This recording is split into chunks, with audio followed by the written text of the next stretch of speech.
ಬಿಟ್ಟ ನಿನ್ ತಂಟೆಗಳಲ್ಲಿ ಬಂದಿದ್ದ ನಾನು ನನ್ ಪಾದ ಸುಮ್ಮನೆ ಇದ್ದೆ.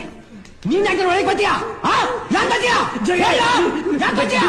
ದಯವಿಟ್ಟು ಬಿಟ್ಬಿಡು. ಓಡಾಬಿಡಿದ್ರು ಇನ್ನೊಬ್ರು ಅವನಕ್ಕೆ ಮಾತಾಡ ನೀನು ಹೇಳ ಬಿಟ್ಟ. ಅವತ್ತು ನಮ್ಮವನ್ ನೋಡಕ್ಕೆ ನನ್ ಪಾದ ಅಲ್ಲಿ ಹೋಯ್ತಾ ಇದ್ದೆ. ಕೆಣಕೆ ನೇಮ್ತಾನೆ